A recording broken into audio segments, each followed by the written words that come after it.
time for our first TV5 Spirit Award School, and it's the North Branch Broncos. And boy, did they show the TV5 love as they came out supporting all the signs in the world. Check out the great artwork that they put into all these signs out there at North Branch.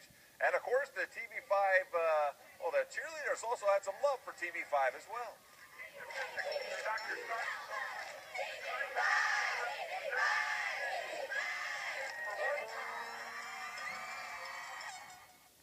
And, of course, they're fired up out there at North Branch. They got a nice season going on as well. And they're caught in the middle of a great conference, the Tri-Valley East, Millington, and, of course, Frankenmuth meeting tonight in Millington. Frankenmuth coming in unbeaten in conference play.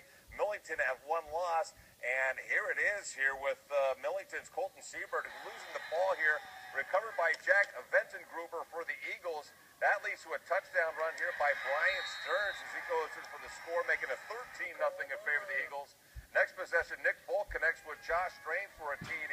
That made it 21-0, and Frankenmuth is now 5-1 on the season as they win it tonight, 21-6.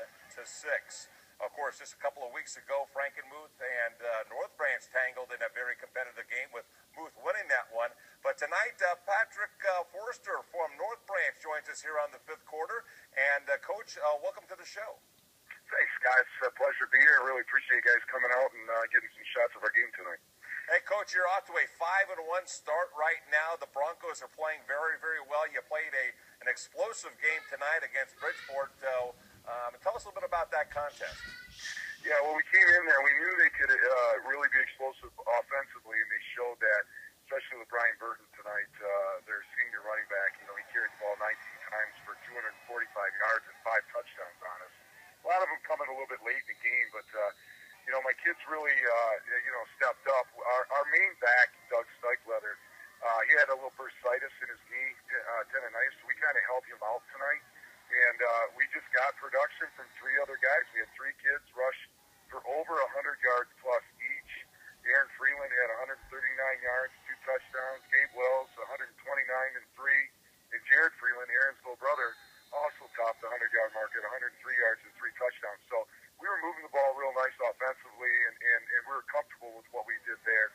Defensively, we have a few things to work on, but we're excited about the outcome. We were happy with it. Hey, Coach, I know that Lapeer is going to combine into one school next year, and sometimes that leaves kids transferring to nearby schools. Are you looking at possibly picking up some more kids as far as that's concerned? Well, I got to be careful with how I answer this, Scott, because of the MHSA rules. So if we have kids that transfer up to us, of course we're going to let them play for us. But, the young men down there, they're going to have to make a decision on what they want to do. And we're not the only school in the area, too, that potentially could see an enrollment increase due to that. Obviously with Oxford, Davidson being relatively close geographically as well to Lapeer, but it's always a possibility. We just see how the members of that community decide, what they want to do. Lapeer's a great school district, and every kid would be, really good just to stay there as well as coming up to North Branch or Oxford or Davidson. No, sorry, Coach, for asking you to answer that question because I know the difficulties of that. But I'll tell you what, it was a very special night out there at North Branch. You got some very special kids that you were honoring.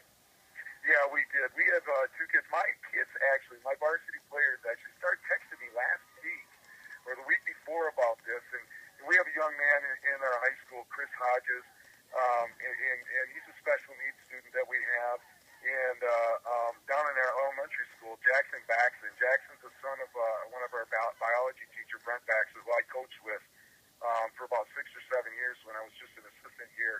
And Jackson has cerebral palsy. They both are participating in what they're calling the football camp dream team down in Elmont. Now, this is the 4th year that they've done this.